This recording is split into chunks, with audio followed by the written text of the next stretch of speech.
Hello, everyone. Welcome to another episode of What Do You Call It? TikTok podcast. I just get cringe with this every time. Anyway, I'm your host, GB. Today's guest is the Rainbow Killer, Riley, the NBF. I will ask you later on what that stands for. How have you been this week? It's been a very tiring week because recently at college, with doing my final project. So I've been at college for like crazy. I started a new job, so I'm tired from that as well. Wrestling has completely taken over as well. Like at the minute, I'm getting like really good bookings, and it's all starting to come together now. Because like from when shows started opening last year and then up until now, it's just been a slow process, but that slow process has helped a lot. So it's definitely been a busy time. It'll be worth it. Don't worry. I mean, at the moment, yeah, it's going to kill a little bit. You're going to be tired, sore as well with the wrestling, but you'll be looking back in a couple of years, be like, yeah, it was definitely worth it. And the fact that you said college, by the way, thank you for making me feel old. Because I think you're actually the youngest guest I've had on the show, believe it or not. I'm about like 19. Yeah, it's a question around age then. And that's not me giving away like your age. It is on your social media. So there we go. But yeah, like you've actually been training for like 10 years, which is mental. Like 9 or 10 years. Yeah. Let's get into that. Like that is bonkers, especially in the UK, because I know there are, certain ages that you have to be to train. So how did you get around that? I mean, actually, let's take a step bit further back even that. What was your first wrestling related memory? I mean, I've always, to be honest, since birth, my dad has always been involved in wrestling, like straight out the womb, sat in front of that TV at 5 years old and watching wrestling. So, it's all that stuff. And then my dad, he helped out with a promotion that was local to the area and whatnot. And when I was old enough to come to shows with my dad, doing ring setup and all that, that's when I started to really, take a wide interest in wrestling. So when I was old enough to wrestle, well, not to wrestle, but to train, that's when I was kind of just like put into training. And I would never do anything crazy. It was always the basics until I was probably about, I want to say 14. So from 10 to 14 years old, it was just learning the basics and, or being like a test dummy and whatnot, because I was the smallest and the lightest. So you weren't actually having matches then, but you were just no. They were like practicing the moves and stuff. Yeah, I wasn't having matches until 15 years old. Oh, okay. But they always would like pre-show matches and whatnot, or rumble spots and all that jazz. Is your old man still involved in wrestling, by the way? No, not anymore. To be honest, me and my dad don't really talk that much anymore. Yeah, and it's because of wrestling and like relationships and conflicts and all that. But it's never really affected me in what I've done. Oh, okay. That's more of a him problem. Yeah. No, that's cool, man. I will go back to the wrestling as well. I mean, with the training and stuff, I mean, when did you actually make your official debut? Was that 15, 14, around that age? I think it was about 2 years into training. I had like a little, I wouldn't necessarily call it a match, but it was like a little, spot. I was put in like a little lucha mask with a bunch of other trainees, and we had to do just like this little weird spot with another masked wrestler who was on the show and whatnot. That was probably my first, moment on the show. But I don't think I don't think Riley debuted until about late 2017, early 2018. But then again, it was just like pre-show matches. But I don't think I've really shown who Riley is up until probably coming out of lockdown last year. This past year has really been my breakout year, if you will. Yeah, no, I get so yeah, and obviously I didn't, I went by Andrews, and then I did the whole transition from that until what I am now. Years ago, it was like when I first started, it was just Riley, because I didn't really have your sort of your that identity. Yeah, no, I get you. Yeah, I just felt like I didn't really have a need for a last name. And then one day, my old promoter, my old coach, came up to me and he was just like, "So you're going to be on the main shows. You need a last name." You know, they kind of came to me like they were WWE creative, like, "You need a last name, mate." They did the opposite of what just WWE pick out of a hat. Yeah. To be honest, no. What's funny is that I was spending all night before, like, my debut on the main show. I spent all night trying to think of a last name, and at the time I was watching a TV show called Riverdale, and at the time I loved that show. And my favorite character, Archie Andrews, came on, and it was just like, you know what, Andrews, that's the last name. And I think the reason why I don't have it anymore is because I never really thought much of it. So, yeah.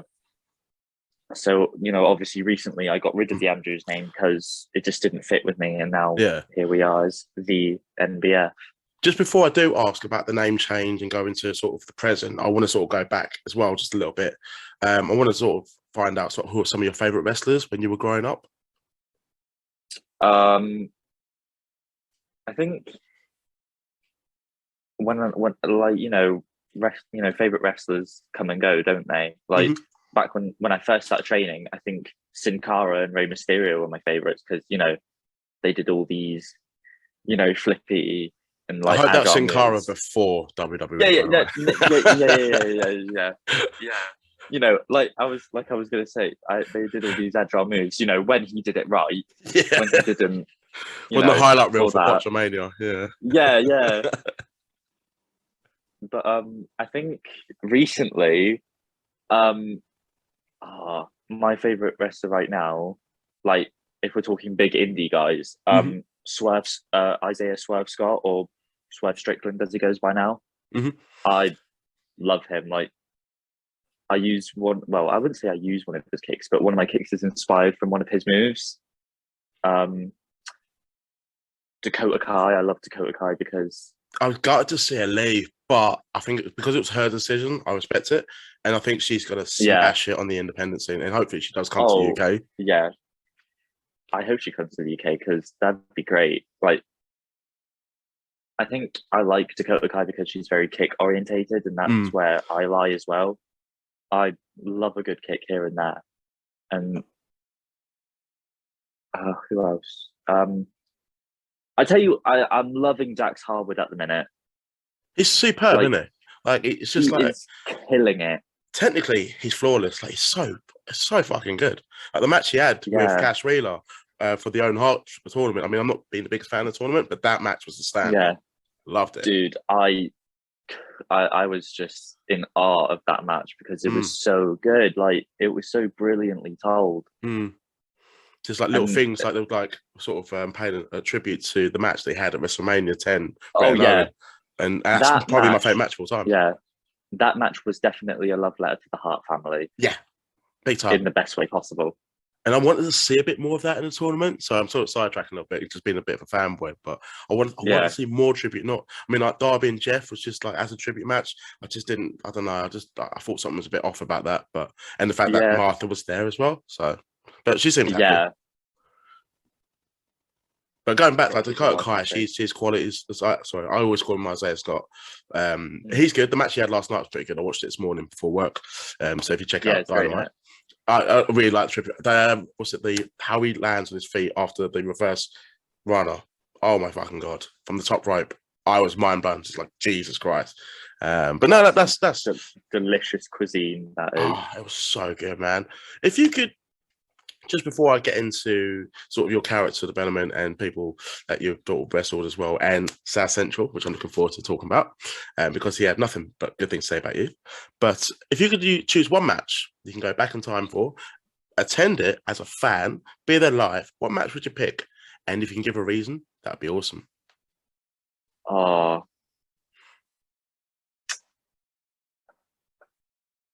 think that's a tough one. Put you a little bit on the spot then. Yeah, you have. I tell you what, this is probably one of my favorite tag matches to watch. Mustache Mountain versus Grizzled Young Veterans at the first ever UK takeover. That was good. I love Grizzled Young Vets. I love watching that tag match. Like I watch it over and over again, like it's the first time, because it's just such a good match. It is a good match. You make me want to watch it now. Yeah, like I just love the Grizzled Young Veterans so much. They do. They don't get the time they deserve, if I'm honest. I think they do really well on the main roster. I really do. Mm. I just think Zach Gibson's just like he generates so much hate, especially with the accent as well. I mean, obviously we're in the UK, like obviously the South and the North, you know, sort of rivalry. But I think the Americans would just all unite and just hate him, but in a good way. He's doing his job. Yeah, and I think they just do really well. Mustache Mountain, great. Like I try, but I just can't get it right. See, I always cut mine too early to be able to do it. So.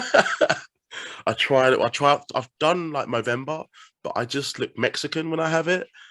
And like honestly, I've been told it so many times. It's really weird. Like, look, like thanks. I don't mind it. I mean, like, I don't think it's a compliment, right? But like, I think it's just, do I just change race because of my mustache? Yeah. But yes, that's good times. I was. No, that's cool. So I've established basically when you did start training, very young age, which is cool. Like sort of like similar to like the Hart family in a way, but you don't really hear about it a lot with British talent. So I think that kind of makes you unique already. And the fact you're 19 already, not even in your 20s yet, it's the fact that you've been doing it for so long as well. As you are a member of South Central with Sassy Bear Clarence, I've had him on the show not too long ago. I really enjoyed speaking to him. He had nothing but praise. And when we weren't recording, he was slagging you off. No, joking. Yeah. But no, he said you're a really good tag team partner. He said like there's sort of that you have that chemistry, a bit like the Heart Foundation. He's the power. You're more the technical and high flying, that sort of thing. What was your first impression of Sassy Bear Clarence? I want to hear from you. Obviously, like through social media, we see different types of wrestlers, and by far, like Clarence stands out the most. Like, if you could get 100 wrestlers in one room, you could spot Clarence like from a mile off, because you can tell just from the glitter, the mullet, the very cool glam rock face. He's a good promo as well. Oh, he's so connected to what he does with his character, because obviously he had a gimmick before Clarence. Yeah, he's bad like that. Like honestly, his first gimmick to what he is now. Don't talk about the sledgehammer. Like, I'm not going to try and gatekeep your podcast, but do not talk about that goddamn sledgehammer. But like, no, from what he was back then to what he is now, it is such like the wrestling multiverse exists. And Clarence is an example of why it does. The sledgehammer is somewhere in there, by the way. No, it's somewhere. But like, I can't so obviously through social media, through Instagram and all that, I was like, wow, this dude's pretty cool. And obviously at the time I never saw anyone who was part of the same community as me. Yeah. Because like me and Clarence, we're the same, but we are very much different as well. Like, you can tell why we're a team, because we're so the same, but we complement each other in our own, individuality. Like, I think, like, Clarence is more, friendly, sassy, and I'm more of that, cutthroat, bitchy, sassy. And when we do face and heel, it can work so well with each other. I was going to say that because I have seen like US heels, and I think people probably know you more as babyface, but I think seeing you as heels, it was at Wrestle Force. I can't remember the location, and you're just going for it as actual heels, and I really liked it. I actually think I preferred you as heels in a way, just because I don't know, but so I'll let you continue. It was good though. We've always said that Sassy helps me as a face. Yeah. And because of my natural ability to be an absolute bitch, I help him when we do heel work. Yeah. Like, and obviously, like, I owe almost everything to Clarence because, like before the pandemic ended, like I was considering for a long time like not coming back because of reasons that shall not be mentioned. No, that's cool. That's cool. I respect that. So, it was just like, it was such a disheartening thing to go through and to have to watch. Yeah. Like, and obviously I have my experience, and then seeing other people's experiences, I was just like, nah, this ain't worth it. But then and then me and Clarence got talking about forming a team, and I was kind of like, okay, let's train, let's give this a go, let's collaborate, let's try to. Oh, that's pretty cool. So it wasn't actually like a promoter or someone, that just put you two together. Like you two actually were mates and actually came together and said, we need to become a tag team. It was just an idea, and there was no promise of it ever actually happening. Like, we went into training trying to become a team and building that chemistry and building that, dynamic. There was no promise of it. There was zero promise of it. But then we got working with UBW's promoter, Paul Ash, at their training facility. And in his 25 years, for the majority of it, he was a tag wrestler. So, he knows all the ins and outs of tag wrestling. He's got a mind for it. He had some ideas, and we worked with it. And then, obviously, we put our own sassy spin on it, if you will. Yeah. And, we got traveling to places. We worked with WrestleForce. We worked with, UBW, Square One. Being on Fight TV. Yeah, DOA was great. That happened by accident. We'll probably get to that at some point. Yeah, no, that's fine. when you're talk about it, help yourself, man. Yeah, DOA was by accident, but we did Falling Star for one show, but that's more of Sassy's place than mine. So he does a lot of single stuff there, but I'm not bothered about that. We've got Preston Championship Wrestling next month. So that now, congratulations. That's a big deal. Oh my God, I'm so excited about that. I can't thank Priscilla enough for that one, because Priscilla campaigned so hard for that to happen. For you as a tag team to be on the show. It was weeks. It was literally weeks and weeks of just sitting around and waiting, like, oh, is this going to happen? Is it not? And then finally we both got the call, and it was just ecstatic. It was just like, it was so good. And then, we're looking at other places as well. IWU, we're working there as well, but not as a team. We're very much different over there. It's just been. What about outside the UK? Not yet. Obviously, that is definitely something I would love. Like, I would love to go over to the States, because I want to do Effie's Big Gay Brunch. Like, that's something. He's got such a big following. It's ridiculous. Honestly, and to be part of a show that's catered to people like us, that'd be great, especially if it was overseas. Yeah. And then obviously, over in the UK, I think, not because it's home, but because it's such a different place for wrestling over here.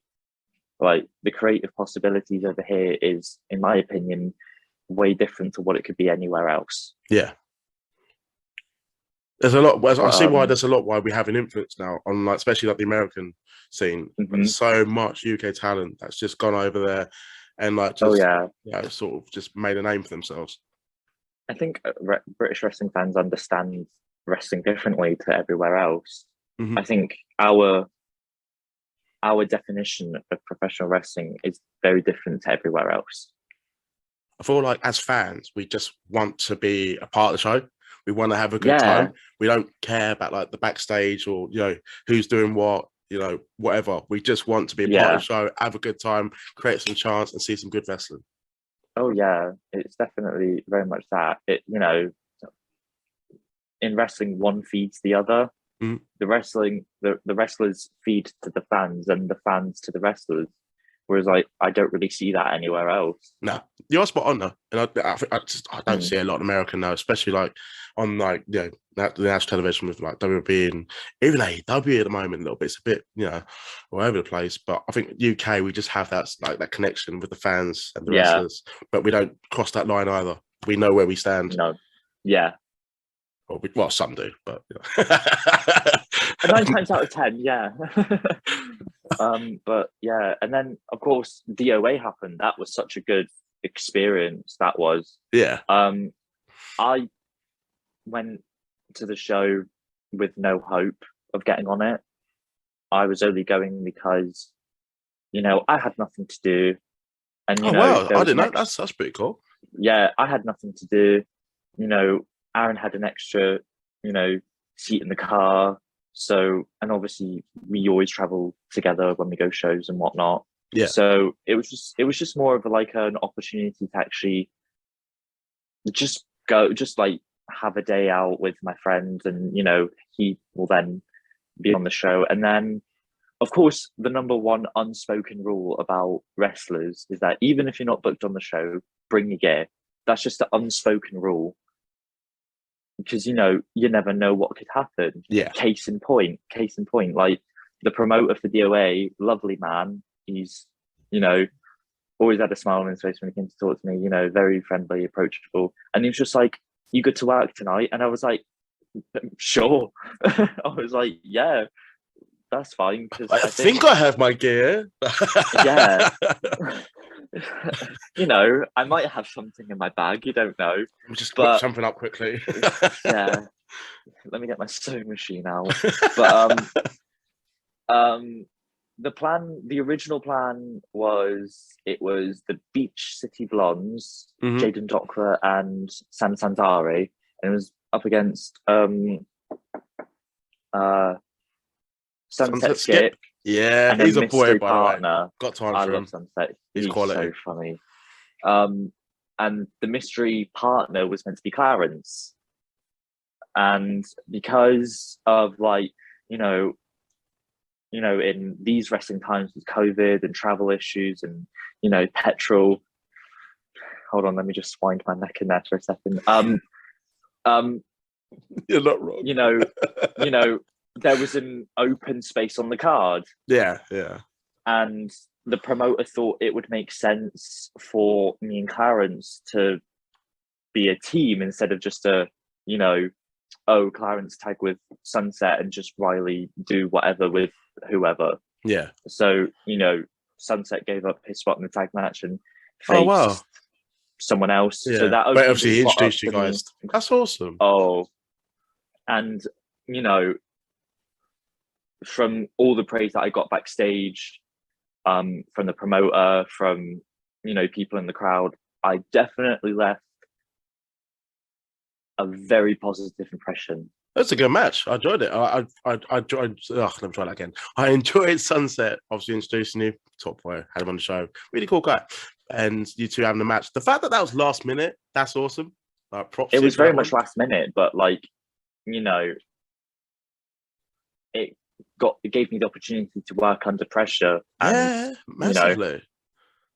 You know what pressure does to carbon. It turns into diamond, or it turns into coal, and I think I made diamonds out of what I was given. Absolutely, man. I think the fact that you revealed that to me, I just watched that just as a as a fan, and that to learn that, it's just made me more impressed. So if anyone hasn't watched it, it is on YouTube. I think it's one of the first few results actually. It comes up, so I can put it in the links in the description below anyway. So just put watch this. Brackets, please. Yeah. But no, that's cool. I mean, we did mention about wrestling outside of the UK, and I've just seen someone that you do know has been announced to go to go to America there this summer. I think you know who I'm going to mention, the Notorious Angel. Oh, I can't do the pose properly. I can't do it. The Notorious Angel, Amber Joe. I've had her on the show. Really cool guest. Had her last year. She did keep calling me Andy Quilden, though. Then, the promoter of RevPro. Thank you very much for that. If you don't know who he is, just Google it and comment below if I do look like him. I don't think I do. Anyway, she kept calling me multiple times. But anyway, you two haven't actually wrestled yet, have you? No, but I did headbutt her a few weeks ago. Actually, she deserved it. She got on my face.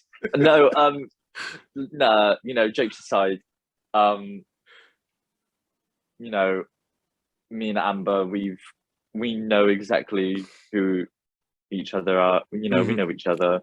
I think she's definitely got the right ingredients. It's just about right now putting it all together and baking that shit into something great, because she's just like me. We've been part of this for a few years now.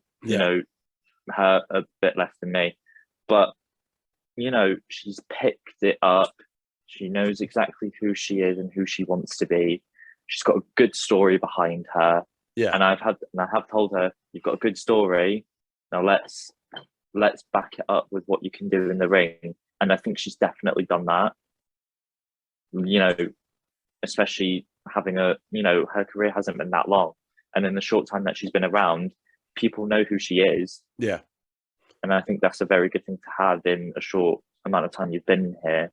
You wouldn't think that she's only been doing it technically for when I interviewed last year, I think she hadn't wrestled once or twice. And that was I think it was July, August last year. And since then, the way that she is on social media and her matches, you wouldn't think she's only had not that many matches. Oh yeah. This is the compliment, by the way. I don't know if I'm saying I'm not saying it well, but no. I think it's a mark against her, but it's a mark for her as well. Yeah. Because it's a mark against her because people do have this, impression that she's only getting booked on shows because of her queer identity.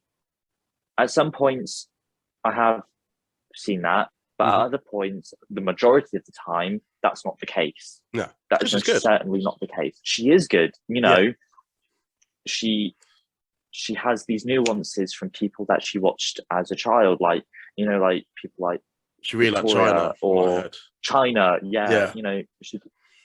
She's got a very distinctive look. And she has a presence, but that's a good thing. Yeah, you don't see that a lot. And being one of the only transgender women part of wrestling, that's something to be very proud of, because I'm a big advocate for inclusivity, but at the same time, she doesn't do it for the inclusivity. She does it because she likes wrestling. She does it because she likes wrestling, and she's repping the right people who don't get repped enough. No, she's got her head screwed on. When I spoke to her as well, in a way, she is already a role model, and I'm definitely a role model. She was part of a tag team, and as much as it was a good idea, I think both of them would be best off as singles, because Curtis Elliott, I love Curtis Elliott. I think he's great. We're very much we'll get onto him in a minute, but Amber just she just knows what she's doing. Yeah, but she still obviously she has a long way to go. We all do, but right now with what she's got, she's doing just great. And then Curtis Elliott, right. Oh, he's gonna shoot this time. Sorry, I'm just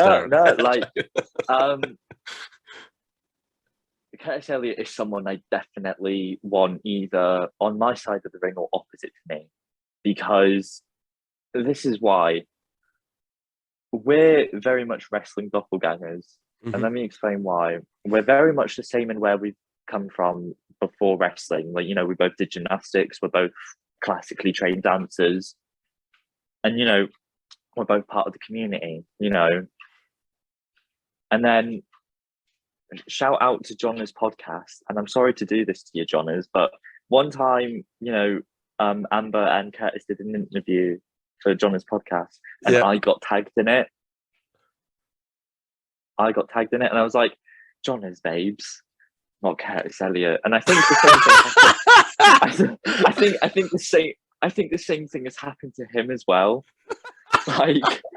So And let me tell you, that is the only reason why I want to face Curtis Elliott, because I need people to know. It'd be like the Spider-Man meme, wouldn't it? When you're both like, yeah, like, no, because like, and that's the only reason why I need to face Curtis, because I need people to know that we are not the same. Have you actually seen you two in the same room together? No, because it's not happened yet. So I'm just making it worse. And this is another thing, right? This is another reason why we're not the same. Curtis is nearly 100 foot tall. Like, the bitch is like got legs for weeks. Like, he's so tall, and I wouldn't say I'm short. Well, I'm not exactly tall either, but yeah, Curtis Elliott is someone I definitely want to square off with, because I think it's a little bit personal. This one, I love it. Yeah. I'm gonna tag John's network in this. He's actually a really cool guy. I really like him. We're gonna have this is the stipulation for the match. Yeah. Whoever loses has to change their look, like, completely. Like, because I am done with this, George. I'm done. I know. Okay, I think I've calmed down now. I think you've made your point. No, that's cool. I didn't expect that one, but I like it, man. Oh, Jokes aside, I love Curtis. I think he's great. No, that's. I haven't had him on the show, but I haven't had him on the show. I think I was actually supposed to have him with Amber. They're supposed to come on, but But I'm actually talking to Amber yesterday, and I might be having her on to discuss her upcoming shows. So fingers crossed for that one. But there's a few more things, and I do hope she realizes that she isn't just getting booked because she's trans. She's getting booked because she is quality and just screams star. That's I hope she knows that. That's cool, man. I mean, you're a popular person as well. I mean, like Amber, Clarence, and Chris Lappin from British Wrestling Journey. He spoke very high of you. Spoke to him. Yeah, just said he really enjoyed speaking to you. I think we did one about a month or two ago. He's quality. He's someone that I've actually kind of learned a little bit from, and I've been on this show as well to review some shows and some pay-per-views, and can't speak high enough for him. One of the good ones in the podcast again, because there are some arseholes. Not going to mention them. That's not me. Yeah. But we like to be ambiguous. If you feel like your ears are burning, then that may be you that I'm talking about. But there we go. If the shoe fits. I love it. Just a few more questions, Riley. I actually want to talk about this one because I mentioned it in the intro. You mentioned yourself about Riley Andrews, and then you became Riley the NBF. Now, I want to know the name change. There is a specific reason to it. It's not just thrown together last minute. Could you explain the meaning behind it, please? So, about a few months ago, probably about September, October last year, I went through a little gender identity crisis. I kind of felt like I didn't associate with the gender that I was born with. However, I didn't feel like I associated with the opposite gender. So I went, weeks and weeks of, probably months and months of thinking about it and, researching, asking people these questions. And it just came to the conclusion that I identify as non-binary, which isn't a secret to anyone. No, I think it's social media. Because it's at a young age, it's very weird going through, a sexuality crisis and coming out as gay, and you think that's the end of it, and then boom, the gender identity crisis. There's more to it. And it's like, oh shit, here we go again. So, it's all been positive, and then I kind of felt like my name, both in real life and wrestling, but obviously I still have my real name because I'm not going to do that to my family. They always know me as what I was born with, and carry that name. I'll never change that. But for wrestling, I felt like I had an opportunity to do that. Well, especially still early in your career. Yeah, and for weeks and weeks, I was kind of like, maybe it's Riley that needs to go, and then I realized, no, Riley is perfectly fine. It was just the Andrews part that didn't fit with what I was trying to be, because Andrews is a very masculine name, and you know what? That's not me trying to dig at masculinity or whatever. I'm not about that. It was more just for me personally, and I was going over so many different gender neutral last names or whatnot, and then obviously I had this idea that maybe I don't need a last name as such. Maybe I just need a title, or a header or a moniker. Just something that's very different to what other people are going to be called, because everyone has a first name and a last name, or if you're a master wrestler, you have this very cryptic name that goes with your mask gimmick and whatnot. But Yeah. I just felt like I didn't really need a last name. I could keep my first name but just have something else. And then I thought, what sounds very cool to that identifies me as my gender and my gimmick. So that's where the non-binary finery came from. And I was kind of like, right. That's what it stands for.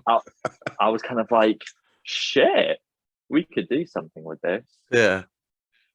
And then I kind of needed something in the middle, because I can't just call myself Riley non-binary finery. So I just put V in it, like from Megan Thee Stallion. Yeah. Something funny. That's it, because you know who that is just from hearing that. So I thought, oh, that's kind of cool. Let's put that together. And the response from it was beyond positive. So that's where it came from, and that's what it is, and that's how it's staying. No. Oh, cool, man. I'm glad you explained it to me. I mean, I myself as an individual, I'm still learning, and I think it's cool though that there's. I just don't know why I didn't put add it up. Yeah, that's what it stands for. So I don't know, like Nigel Benjamin Ford or something. Yeah. Riley the not being funny. That's like sure, Curtis will agree with that. Yeah. He's not going to listen to this. So. No. Don't worry, I'll forward it to him. I'll make him watch it. Much appreciated. And he's all the views I get. I'm joking. Cool. I'll send it to him and say, this is me calling you out, Curtis, and I need you to hear it. Anyway. Promoters, get it booked. Yeah, booked. Get it booked. Two more questions. And I think they're quite fun questions. This one is to do with South Central, because I've actually genuinely become quite a fan of you guys this year, and I enjoy your work. So, as a tag team, past, present, your booking is, who would you like to face up against? You get to pick one tag team. The 8-7. Who? The 8-7. Warren Banks and Big Wavy Roy Johnson. Oh, I love Roy Johnson. He's quality, man. Warren Banks. I didn't actually know that was their name. I feel really bad now.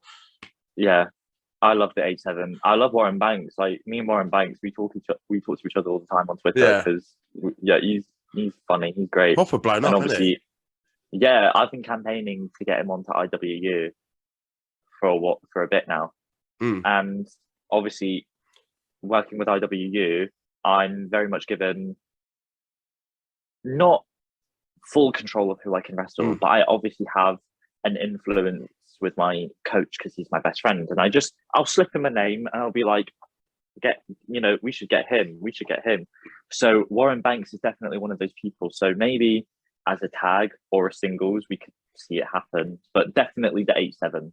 No, I feel bad for not knowing the name, but I do know the individuals. Roy Johnson, love him. He's quality. Way better than I remember seeing like one of his first matches, and I was just like, the outfit he had, everyone just called him like MVP. It was quite funny.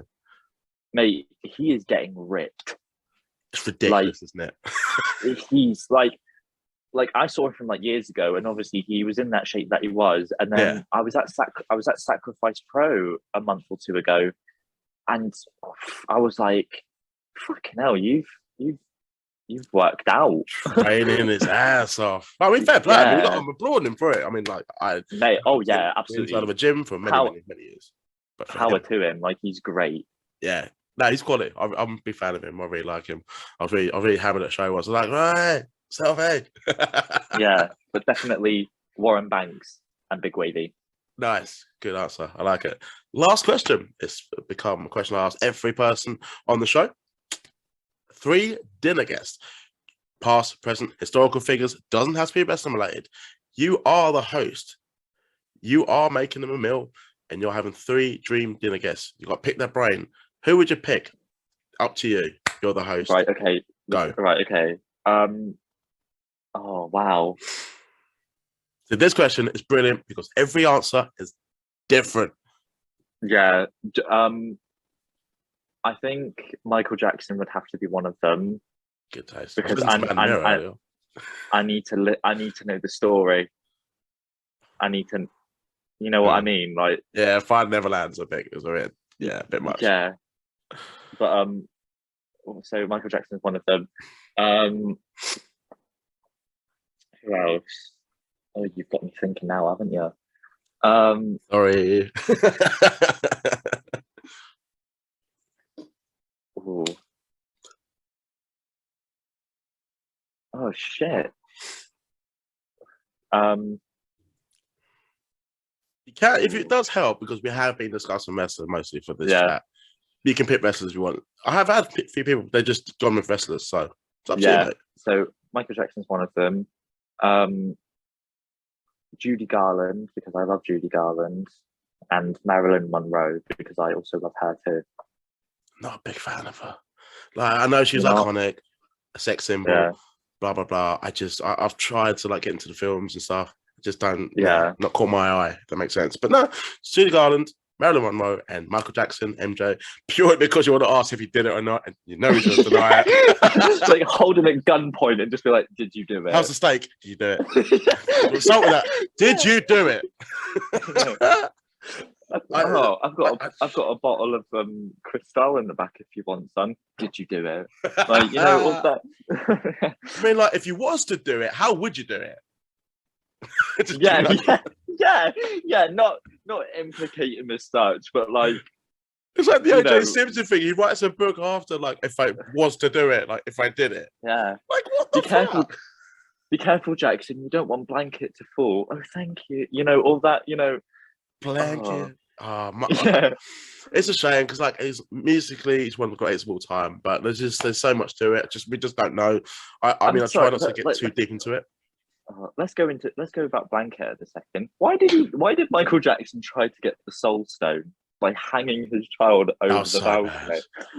He just said he was nervous. So you hanging your baby on a balcony and you nearly dropped it? Could you imagine if he actually dropped it? Like, oh my God. Oh mate, that would have been happening. Fucking, do you know what's really bad? There's probably listeners out there that don't have a clue what we're talking about. That just even like younger than you. And just think at the end of this podcast, they're gonna get to googling this shit. Like they're gonna YouTube it a lot. But yeah, have you seen Curtis and Riley in the same room? Yeah. No, I'm joking. But it's still good to have you on the show. I think we've had a really good laugh. Is there anything you'd like to plug or promote as we wrap this show up? Yeah, actually. So obviously I work very closely with IWU. We have our second show ever on June 18th at the Kettering Buccleuch Academy Sports Centre, where I will be defending my championship against a very, very old friend of mine, whoever that person is. That's what it's been told to me through the grapevine, to this anonymous general manager, whoever you may be. And I will be handpicking a new member for Equinox. Me, the unstoppable Steve Pym, and whoever I choose. So if you want to find out who I choose, who you're going to choose?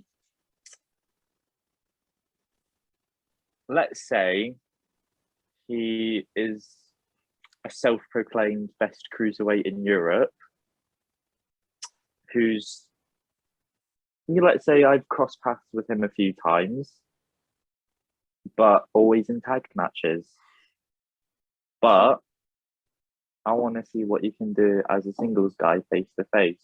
And if I like what I see, maybe he'll join Equinox. Oh, stay tuned. And if the fans do want to stay up to date and find out who this member is, how can they find you on social media? So both my Instagram and Twitter is RileyTNBF. There's a link in my Twitter bio, or there's a link in my Instagram bio. So I'm not that hard to find. Awesome. Awesome. Hopefully they can find you. Hopefully they've enjoyed this episode as much as I have. For the listeners Lovely out there stuff. and the watchers, if you can, please subscribe so I can produce more awesome content on a daily, weekly basis. Don't know why I said daily. Work will prevent that, but yeah, you get what I mean. On a weekly basis, I can bring more guests like Riley on, have a chat, and entertain you, the listeners out there, through the streaming devices and on the old YouTube. Thank you, everyone, for tuning in. There's going to be more episodes of What Do You Call It podcast. I don't know why I did the gun then. Like, yeah. I mean, it's better than what you did earlier. That was cringe. Like, TikTok. Like, yeah. Don't ever do that again. let me advise you, don't ever do that again. Yeah, so Riley's never coming on again. No, I'm joking. Yeah. I won't ever This do will not be posted. I'll cut that bit out. Now I'll keep it on because I'm cringe and everyone knows that by now. But it's all good. It's all good. It's what makes me unique and different and why people talk really slow to me sometimes. But thank you everyone for listening to this episode. There's going to be more episodes of What Do You Call It podcast coming out this weekend. Stay tuned. Follow me on social media in the description below. But for now, everyone, take care. Farewell. Goodbye. Hello there. I've got a special announcement for my next guest. What's going on, y'all? It's your girl, Valentina Loca, and I'm going to be here on the What It's Called podcast. Yeah,